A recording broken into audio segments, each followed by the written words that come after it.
As we get further into the afternoon, at this point in the day, we've already had many excellent conversations about opportunities to deploy new technologies in several different areas of our economy and to drive sustainability and resiliency and to enable clean and green economic growth.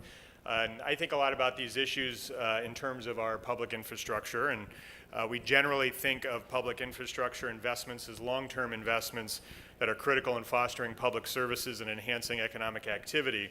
But how those investments are developed and managed over their long-term life cycle ultimately have a direct correlation in terms of how we effectively use technology and improve the environmental and financial performance of those assets over time. And so we know this is a very exciting time. It's an exciting time because the public and private sector are working together more than ever to develop solutions in water, electrical, transportation, and social infrastructure markets.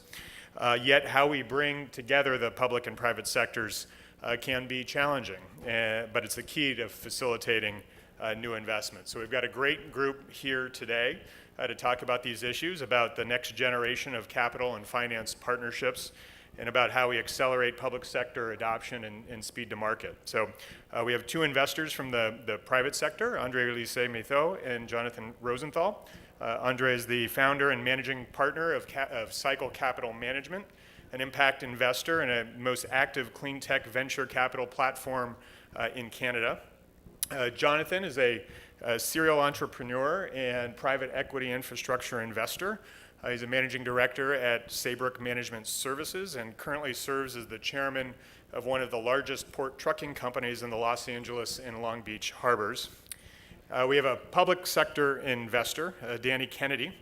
Danny is the managing director of the California Clean Energy Fund, where he connects entrepreneurs to capital by making investments in our clean energy economy. And in addition, he serves as the president of CalCharge, a partnership between the national labs, the universities of California, labor, and private corporations who are all working together to advance energy storage solutions.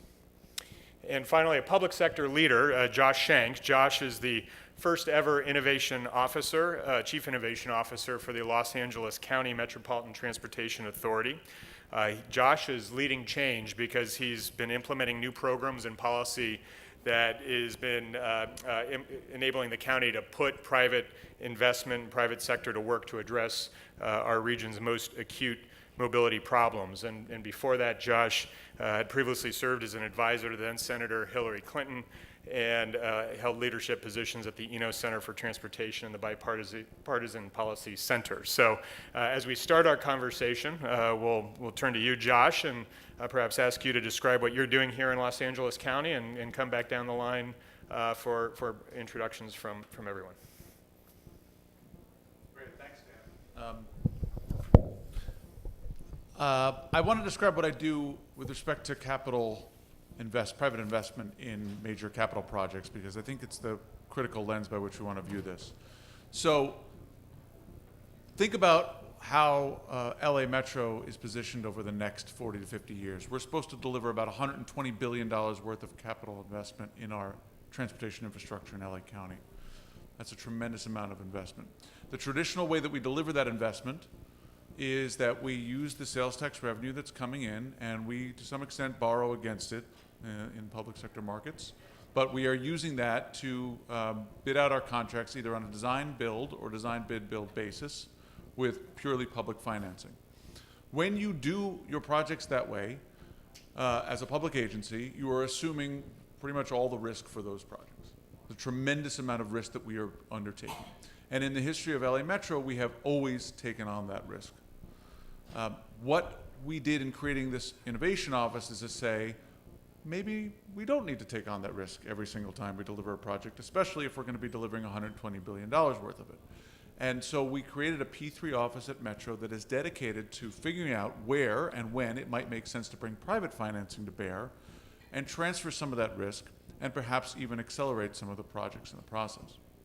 So we've done that through two mechanisms at the moment. One is through our unsolicited proposal process, and the other is through an internal working. So what unsolicited proposal process does is we announced 2 years ago a new policy that allows people to submit ideas, the private sector to submit ideas for how they would do anything with us, but in particular, how they might deliver our projects faster, better, or cheaper. If they have an idea for how to do that with private sector participation, we want to hear it. Since we announced that policy, we've received over 100 unsolicited proposals. People tend to have lots of ideas about how you should spend money when you have a lot of it. And they have come to us with 13, including in that group, 13 major capital projects. At the moment, we are moving forward with 2 P3 projects based on unsolicited proposals that we've received. One is for what is known as the West Santa Ana branch, which is the light rail line coming southeast from downtown towards Orange County. And the other is for the Sepulveda Transit Corridor, which is a major corridor between the west side of Los Angeles and the San Fernando Valley, roughly parallel to the 405. In both cases, the private sector saw an opportunity where if they brought private capital to bear, we could potentially accelerate the development of those projects, transfer some of the risk of those projects, and therefore satisfy the mobility needs of Los Angeles County much faster and perhaps for a lot less money. So the challenges in front of us are numerous, right? We've still never done a P3 in LA County. We obviously have a real question when it comes to private operations and maintenance of new transit lines and whether that will be politically acceptable. And in many cases, that'll be a critical element of whether these privately financed deals will work, because contracting out private operations and maintenance is not just a potential method of savings, but it is a potential method of transferring risk. Again, the way that we've delivered projects traditionally, we've absorbed almost all of that risk. And the results have not been necessarily all that positive. When you look at the history of rail projects worldwide and in this country, you will find that almost all of them have been over budget and delayed by significant amounts of time, and that the public sector has absorbed almost all of that risk in every single case. So the opportunity to transfer some of that and borrow a little bit at a higher cost of capital makes a tremendous amount of sense. Now we just have to figure out if we can execute it. This is not an easy environment in which to do that, but we're moving forward and we're excited to try. So thanks very much. I've got lots of questions, but I'll give you my little introduction to say, Danny Kennedy again, managing the California Clean Energy Fund. And I'm probably the sort of odd one out here in that we do very early stage investing in startups to find and foster what's going to be needed for the state of California 5 and 10 and 20 years out. You know, as we move towards 100%, there are technologies, products, services that the built environment's going to need, that mobility services are going to need, that we haven't yet invented or certainly haven't matured as businesses. So we help make that happen.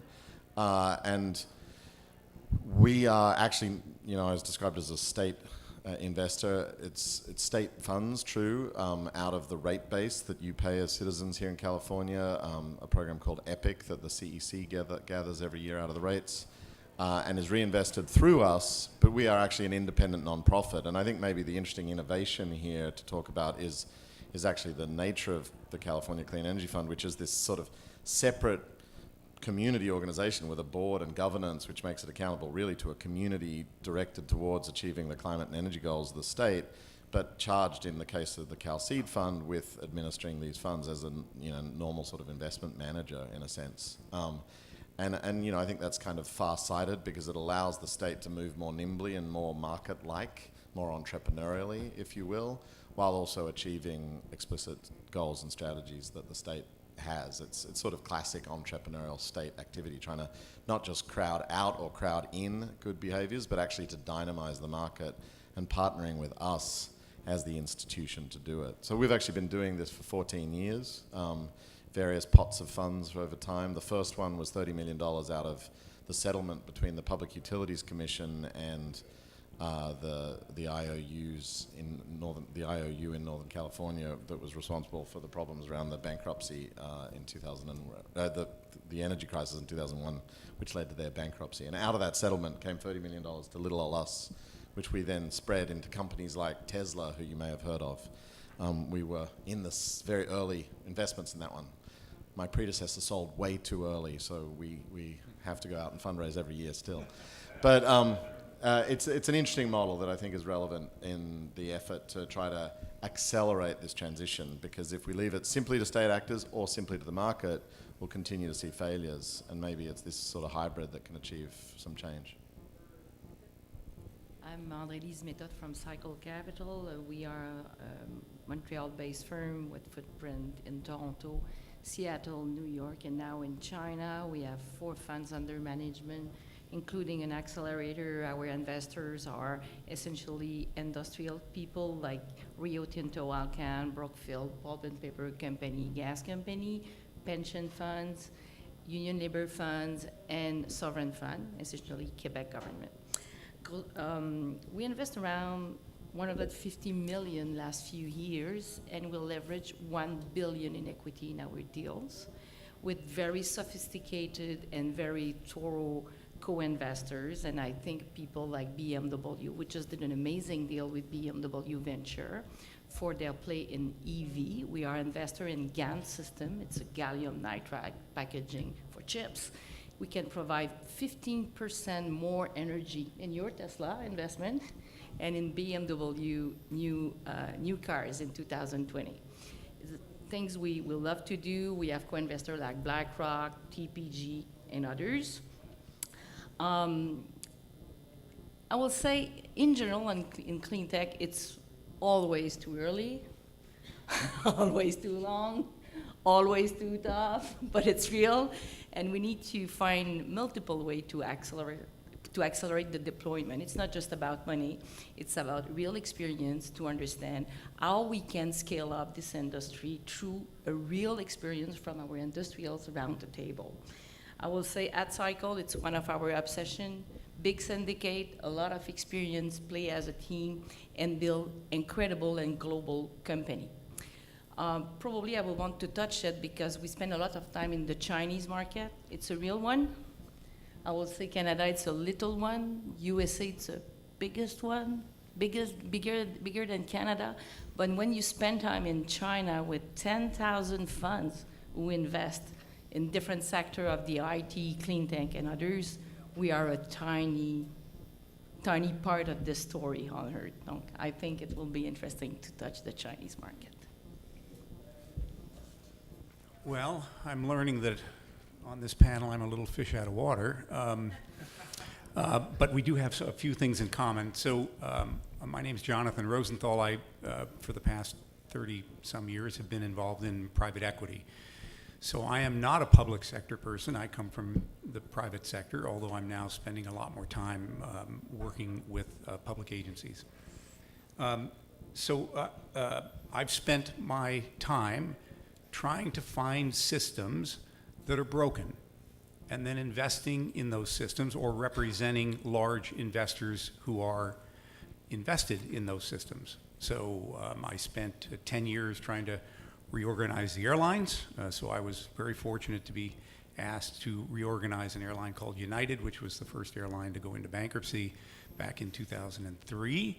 You mentioned PACGAS. That was a broken system. We moved from a regulated environment to a deregulated environment.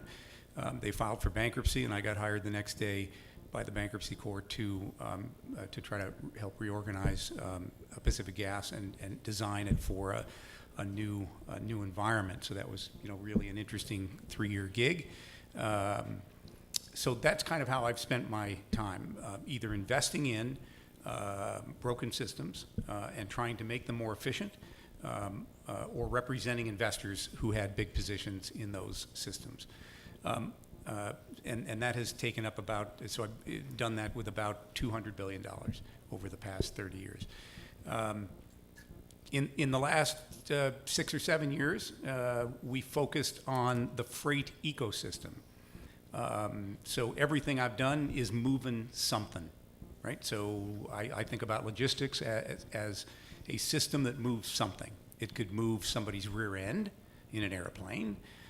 It could move an electron in a utility, or in the freight ecosystem, it could move a package, or it could move a container. About 6 years ago, we focused on the freight ecosystem, that is getting something from somewhere to somewhere else.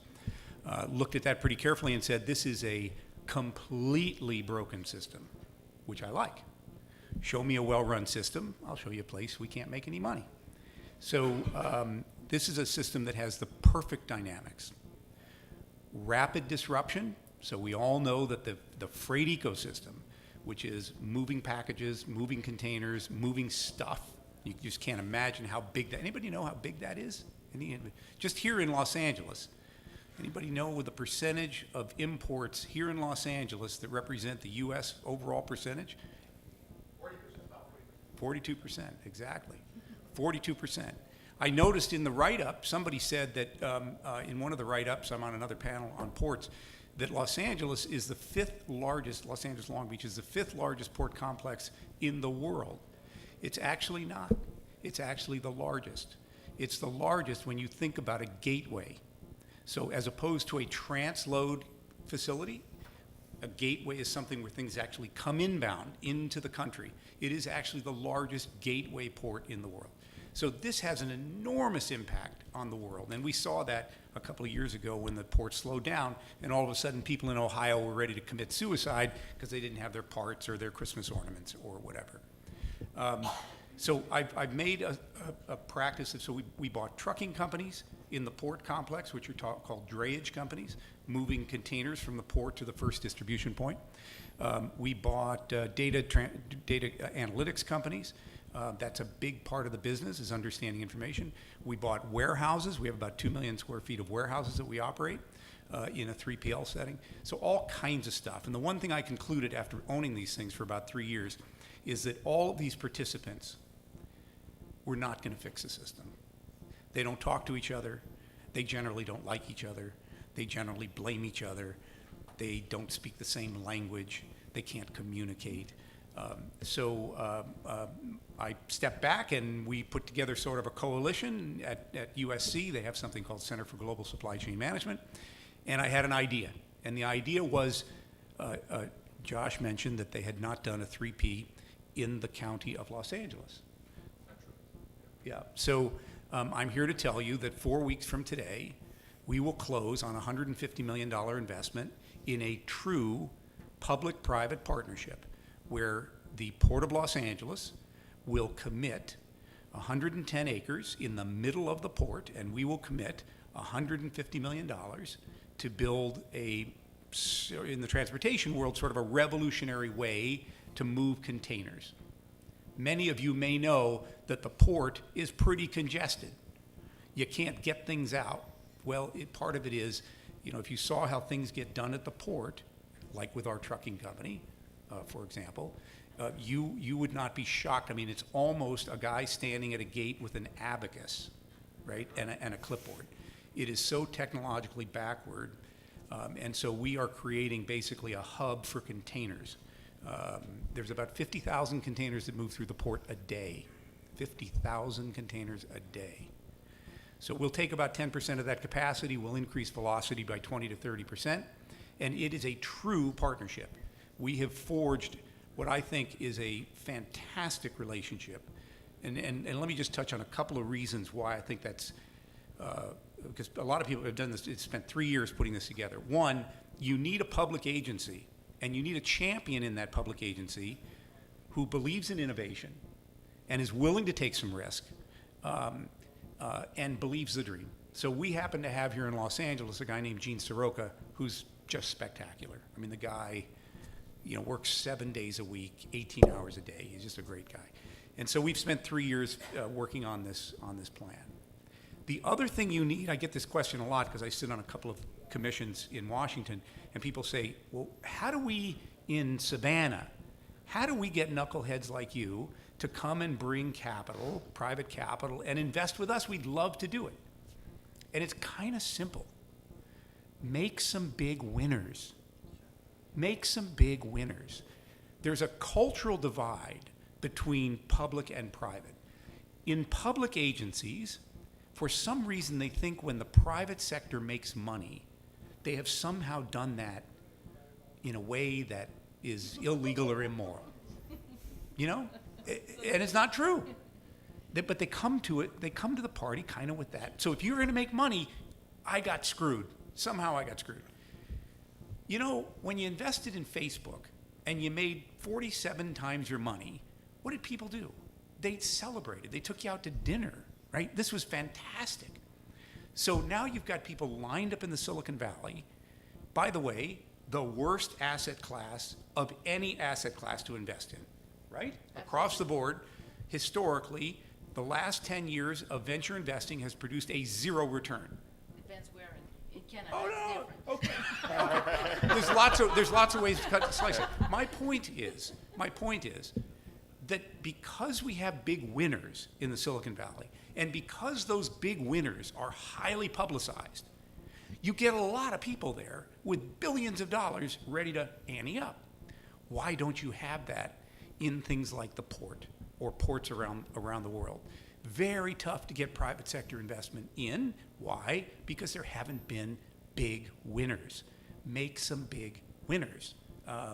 So, you know, it's just, it's an observation. So find great agencies with great leaders that are willing to take some risk. And if you think about it, guys like Gene Soroka, I scratch my head every day and go, why are you doing this? I mean, as a government bureaucrat, I'm not sure you should be taking this risk. You know, not risk, not capital risk, but career risk, right? That's what they're worried about. But it took somebody to step up. So anyway, with the need for champions, and I think you talk a lot about the constraints of bringing transactions and technology into market. I'm curious to hear Andre and Danny. You talk a little bit about how to take new technology and bring it into large-scale, long-term infrastructure investments that governments must sponsor. And Josh, for you to react a bit to the need for a champion and need to build capacity within the public sector to help foster new types of thinking. Well, the challenge we have, especially in the clean tech sector, generally it's a big project, it's cap intensive. If it's not IT or data-driven play, it will be very challenging. And in my short experience, because I think I'm always young. You are young. What is difficult, it's always alignment of interest. What you touch very well. And your example, it's one of them. A lot of money, different alignment of interest. You need a lot of expertise. And sometimes you have a bit of politics because it's a local play, can be global if the technology will be very well demonstrated. How we can align that. And I think in terms of transparency, the way we discuss around the board, how we support our entrepreneurs, because one of our problems when we co-invest with very high-level public entity, they see the vision. But the real problem is in the execution and the way we're supporting entrepreneurs to execute. I will take one example. I have a CEO here, part of our portfolio, Stephen Fabijanski, a guy from Canada, who did yesterday an amazing announcement with Qantas. This guy developed a technology with his team. It's a seed who can grow when nothing grows. And when we crushed it, like canola, we don't need to reinvent anything. But when we crushed it, we have two products. One of them, it's biojet fuel. Yesterday, here in LA, we were with the CEO of Qantas, and they blend 10% of carinata as a new biojet fuel for a flight between LA and Melbourne. They decrease, with his technology, spent 15 years on his life on it, they decrease by 80% greenhouse gas emission for each gallon we move from the conventional jet fuel.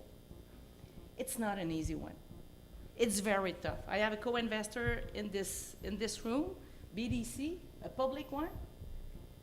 What a nightmare to find money for this type of thing. But I think it's a bloody thing. But I think after yesterday, our life will be a little bit easier. Now we will need to control alignment of interest and the pre-money valuation. Your problem in the Valley, because spend a lot of time with Wesley Group, Koshla, and others, it's the pre-money valuation because they want to make a Facebook with something like a seed. Will never happen. Will never happen. Just be prudent. Fix the right price, put the right effort, put the right teams, ask the right conversation, and ready to do the bloody job. It's our life. Well, I guess just while we're piling on the Silicon Valley, mentality. I'm happy to join in because I think absolutely, as Angelisa just said, we're adopting the wrong mental model for the problem of the energy transition, which is actually bigger, tougher, longer. And anyway, those guys don't deliver, 0% returns as a class of assets in the venture community. And the big hits, the big winners, so-called, are really sort of leveraging, in my view, technological innovations that were made decades before, thanks to long-term R&D investments by governments. Timothy Berners-Lee deserves much of the credit for the internet and its subsidiary elements like Facebook and social media and search and Google and other advertising platforms, I believe. But whatever, we can get into that later over drinks perhaps. The problem, however, is that we do bring this mental model to bear on this energy task before us. And we forget that, Apple and the iPhone, which we were talking about in the previous panel today as, this ubiquitous, wonderful element, was not Apple's work. It was the Department of Defense largely. Siri, GPS, the touchscreen, all of that was decades and decades of deep, expensive R&D by the United States government and a couple others. The fact that Apple then went and productized that and branded it quite beautifully and all that, true, that. The fact that they then went to Ireland so they didn't have to pay back the public purse with tax revenue is a whole nother story, in my opinion. But, this is the mistake we're making when we try to imagine that we're going to change the electricity and the mobility sectors by just, having a few upstarts go nuts and big wins. And we really do have to find patient forms of capital that can work on the timelines that are necessary, but also accelerate those timelines, because we unfortunately no longer have decades left to do this. We have to do this in years, not decades. So it's an interesting challenge. It does take very creative financial engineering. It also has to require us to not be looking for the 10x and the hockey stick, but looking for the 2x. In my world, early stage companies, I don't know whether you have read much about this thing, the zebra versus the unicorn. The gazelle, the zebra, yeah, there's a range of new company names being coined to resist the tendency to look for the unicorns. Unicorns, after all, are actually mythical animals. They don't exist, just in case you didn't know that. And so a group of women investors who had been rejected time and again by venture capitalists, just for the crowd that doesn't know this, 96% of venture capital, of that failed venture capital, went to white men in that decade. So, 4% went to women and minorities. So they have tried to pull together what they call a dazzle of zebras. I didn't know this. The collective term for zebras is a dazzle. Who knew? And it's sort of the idea being still a very exceptional, creative, mythical, almost kind of cool animal, but it does exist. And it also exhibits these herd behaviors wherein all the animals have different social roles, I guess, and they do things for their community. And so for these people, zebras are a 2x, not a 10x, but they do important things within segments. And to some degree, I think that's kind of where we have to start thinking about public-private partnerships and collaborations like CalCEF, where we're able to invest in the technologies and services we're going to need for a carbon-free energy system, and we have to build the businesses to get there without expecting them to produce Zuckerberg et al. Yeah, I think you've said a lot of things that are very true for the mobility sector as well. We've got a number of people shooting the moon with technology solutions when public policy solutions are what's needed. And then not only that, but they're technology solutions that are not possible without all the public policy work that has already gone forward. If you think about your transportation network companies, your Lyfts and Ubers, they're all using public right-of-way that we've spent billions of dollars over the years investing in. If you think about autonomous vehicles, which are often touted by Silicon Valley as the solution to all of our future transportation problems, they too would need major public infrastructure investment as well as regulation in order to be successful. So this is true across the board.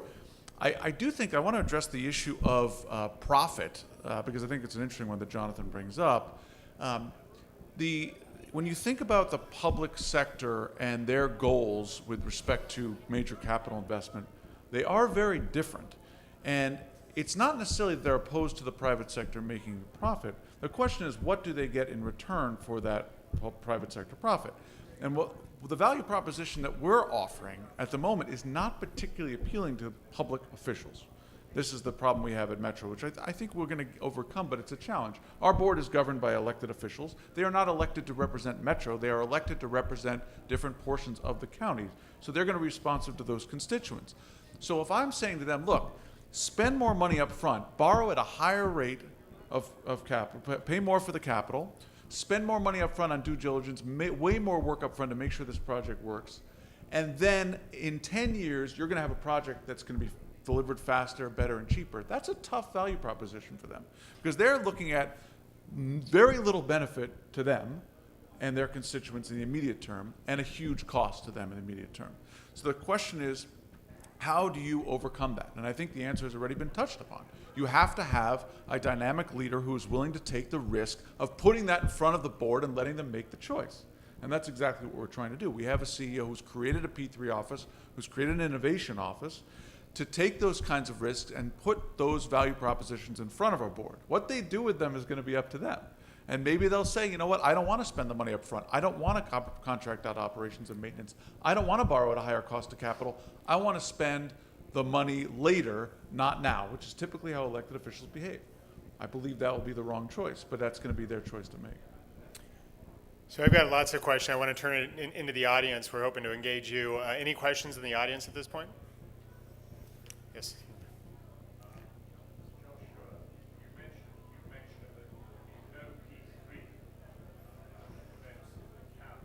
No, I said at Metro. There have been no P3s at Metro. There have been P3s in the county. Yeah.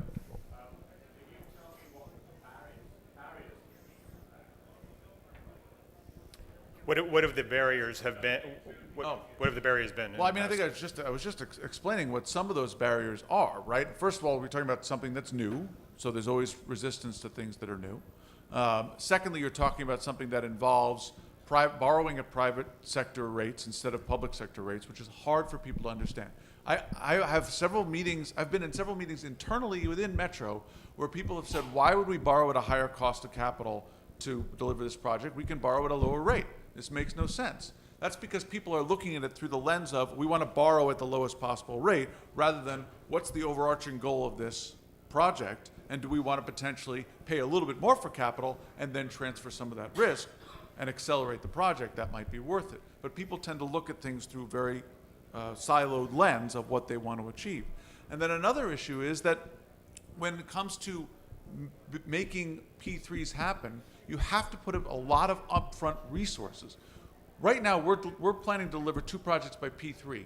We're looking at potentially delivering 2 other projects by P3, bringing it to a total of 4 projects. That would be the largest market in North America for public transportation P3s, by far. If we do that, right now I've got a staff of 12 people. Do you think that we're really going to be able to deliver those with that staff? So we're talking about asking for a lot of upfront resources for an unknown outcome from our board and from taxpayers, and that's a difficult thing to do.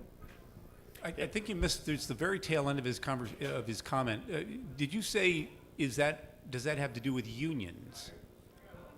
Right. Yeah. Sorry, yeah. So let me address that, because in our project, our project is at the port. And so at the port, you have a lot of union activity. So I've spent the past 3 years developing relationships with both the longshoremen and the Teamsters, and actually have a collective bargaining agreement with the Teamsters in a very kind of unique productivity-based contract. And so I have not found that the unions are the impediment. I think once you understand where they're coming from, there's a lot of misconception on both sides, by the way. I think unions don't understand the private sector, and the private sector doesn't understand labor for the most part. And so there's a lag. You really got to sit down and get to know each other as human beings, and then understand organizationally how they work. So I do not subscribe to the proposition that labor is the impediment. It's certainly something to deal with. But clearly it's if I can share just one experience we have in Quebec, and I think it's a very special one. Our 2 unions, federation, they own labor sponsor fund, and the most important of them managed $8 billion. And when I started my first fund, they were my two real supporters who said, André Lise, 10 years ago, we need to do something in clean tech. We don't know nothing. And for the natural private sector, this sector was just a crap. But for this Union Labor Fund, it was something real. They took risk with me. We did mistake, but in all of my family funds, and generally they are the first people who put the first LOI to build my next fund. And I think it's the way to work with them. When they understand the finality, when we have a real open conversation, they can be really supportive of different projects, very innovative. Yeah, we had a very similar experience at the University of California when we really identified and sat down with labor to identify the problem we were trying to solve. So what is the issue that the public-private partnership structure is meant to address? How are we addressing it? If it's targeted to that, there was tremendous support for it. But where there's not as strategic engagement, I think that's where we've seen those issues arise. And Josh, I don't know if you've had any comment there. Yeah, too. I think the approach we've been taking so far has been to sit down with the unions and discuss our common goals about what we're trying to achieve, as you just said. Because for those who don't know, there's a major problem with transit agencies across the country, including in Los Angeles, which is that we are losing riders, we're losing customers. And the unions are a shared investor in that outcome. If we don't solve that outcome, they lose jobs. And they know that. So we're trying to work together. For example, we've got a project right now where we're looking at doing a pilot of a microtransit service, which is an on-demand transit service within LA County. We talked to the union and said, look, this is an opportunity to improve service for existing riders and potentially bring new riders to the system. We want you to be a part of this and figure out how to solve this problem and this challenge with us together. We're also partnering with transportation network companies that I bashed earlier. We have to work with these different organizations to solve the ridership challenge and improve service to our customers, and the unions have to be a part of how we solve that problem. So I think we have time for one more. David? Yeah, well, I want to ask Jonathan a question. I got me to read The Box, which is an important book and very influential, but it's about the technology and how long it takes to get it into the bloodstream of commerce. Talk a little bit about your expectations for what you're doing at the port in this ecosystem that you're now addressing. How long will it take before this becomes common practice? So the box is a great example. It studies the evolution of the container.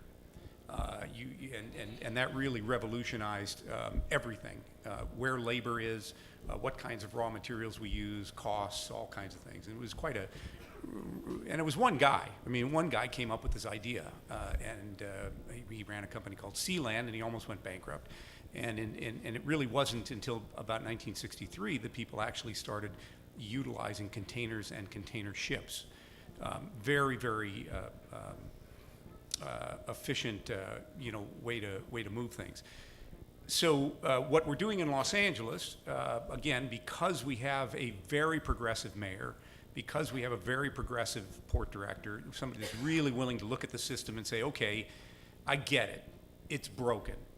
We have an enormous amount of invested capital in the infrastructure. We have 1.8 billion square feet of warehouse here. 1 out of 9 jobs in Southern California is tied to the port complex. We've got 16,000 draymen moving trucks. We deliver 200 trains a day out of the port that are 2 miles long and double stacked. So the infrastructure is enormous, and we're not doing a good job of maximizing the value of that infrastructure. So what we're doing at the port is changing, and I must say, while it was our idea to apply it to the port, it's really an old idea, which is a hub and spoke system. The airlines figured that out a long time ago. You can increase velocity through a hub and spoke. Fred Smith figured it out with Federal Express going through Memphis.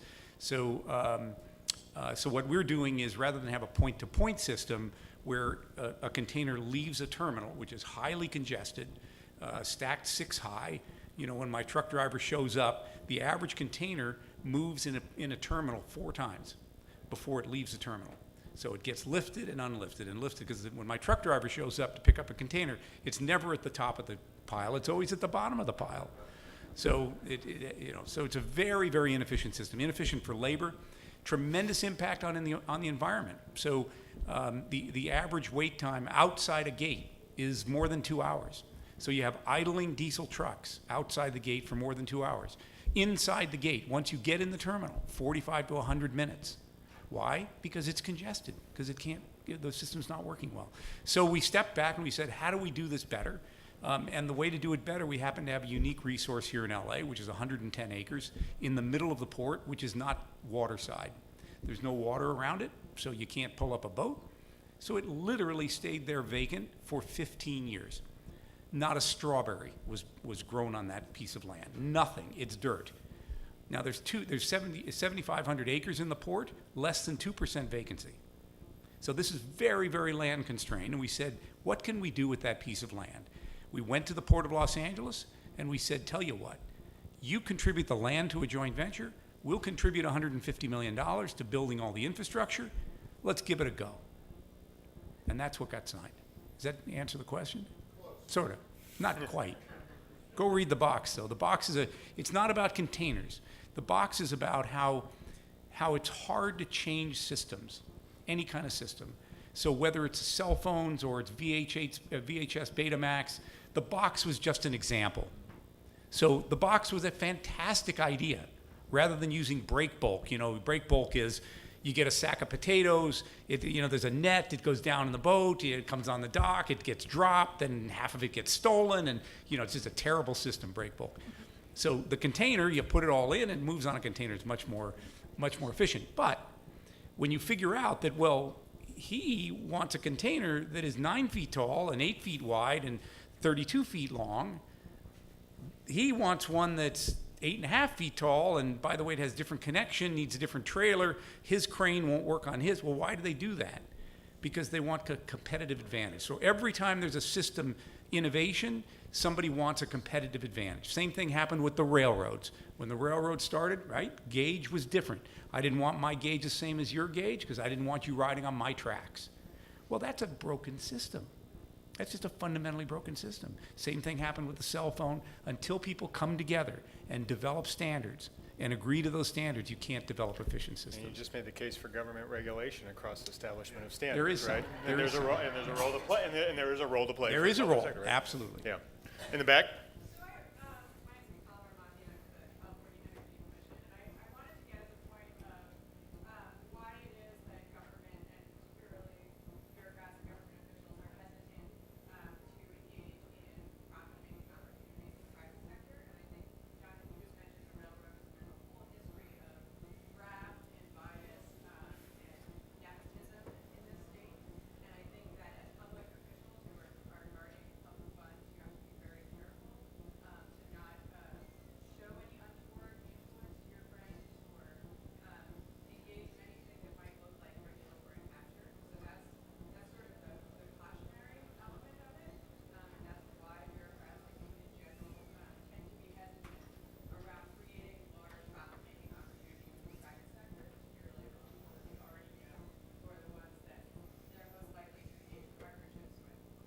So my question is really for the gentleman all the way on my right with Ellie Petro, which is you described the unsolicited proposal process.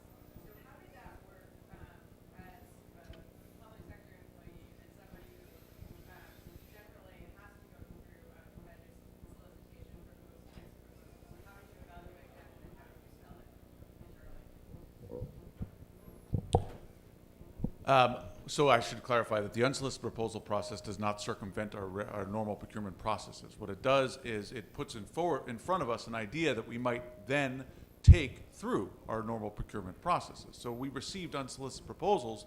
We didn't then say, oh, this is a good idea, and give the contract to the people who submitted it. We said, this is a good idea. Now we're going to develop a competitive RFP based on this idea, thus enabling the private sector folks who proposed that idea to have a leg up potentially going into that process, given that they're the ones who came up with it in the first place. So it's not a way around the procurement process. But I do think you raise another interesting point that often comes up with P3, which is that when people ask us, well, why should the private sector make money off of this project? I point out to them that the private sector makes money off of every single project we do. That's what they do. They build, when we're building the project ourselves through a traditional delivery mechanism, it's not like the Metro employees are out there digging it and designing it and building it. That's not who's doing it. It's a contractor. So there's no difference. The only difference is we're talking about bringing in private capital, but we're not talking about revenue risk P3s in our case because it's public transit. No one makes any money off public transit. We're talking about sales tax revenues being dedicated for some period of time through availability payments to the private sector in order to pay back a loan. That's really not any kind of excessive profit making. That's just a reasonable rate of return that you would get on any contract. Yeah, I think we could have a whole panel on government procurement reform and the need to bring P3 solutions into the process in order to foster competition, which could in fact accelerate speed to market. So, I think we have time for one more question. Anybody else? If not, we'll hand you. Oh. Just one for Josh. You mentioned on the two existing programs, the projects that we have, that some of the risk was shoved over to the private partner. Could you give an example of what type of risk was pushed over to the private sector? Well, again, we haven't executed or closed these contracts yet. These are planned procurement processes for P3s. But what I can tell you, what types of risk we hope to transfer to the private sector. One, certainly being operations and maintenance risk, because right now we are taking on all the operations and maintenance risk for a given transit line, which means that if the board comes to us and says, you know what, you got to add more trains here, and we want to see this, new gadget included, we have to absorb all of that. If we have this an availability payment model where the operations and maintenance is private, there are specific performance outcomes that we've agreed to at the beginning of that contract. That's what we're going to get, and they're going to meet those performance outcomes, or they won't get paid. But there's no way that we can add in more stuff because that's not what's allowable by the contract, or else we'd have to explicitly absorb that cost. So what you're doing is you're saying you're in many ways taking some of the power of decision making from the and bringing it to the front end, bringing it to the contract, and saying in the contract, let's decide on what the outcomes are that we want, and then these are the risks that the private sector is going to absorb, and these are the risks the public sector is going to absorb, and therefore we are not going to be able to say that there's a cost overrun because of this thing that you're taking risk on. You have to pay for that. In fact, this just happened with the P3 in Denver, which my boss was previously in Denver. He oversaw that project, where the private sector partner built this new transit line and airport connector in Denver, and they made a mistake. There was a mistake in the construction contract where they had to then have signal flaggers at every intersection. They had to pay to have signal flaggers in every intersection. If we had done that ourselves, we would have been responsible for that cost. Because it was done through a P3, they were responsible for that cost. So those are the types of things that can happen when you transfer some of the risk. Did anybody, I'm just wondering if they scratched their heads when Josh explained this earlier part where, the private sector comes up with an idea and he's got 100 ideas, and then you go out for RFP. And so I don't know how I'm just a simple private equity guy. So spending a lot of money and time and energy coming up with a great idea to give it to you to then take out to the private sector and my competitors. The logic is just escaping me here. So you're asking why have 101 people chosen to do that? And I'll tell you the answer. We have $120 billion. So having a little bit of access, any kind of leg up in a procurement process for that amount of money is worth it. So do you get extra points for being the one that proposed it, or nothing? If your idea is the one that helps develop the RFP, I would say that's a pretty helpful thing to have. Because we're now working, instead of developing the RFP internally, we're working with you to develop what that RFP looks like. You have a pretty big say in it. It's enough of an advantage that we've had a lot of people. Right. So, well, let's thank our panelists. It was a very engaging conversation, and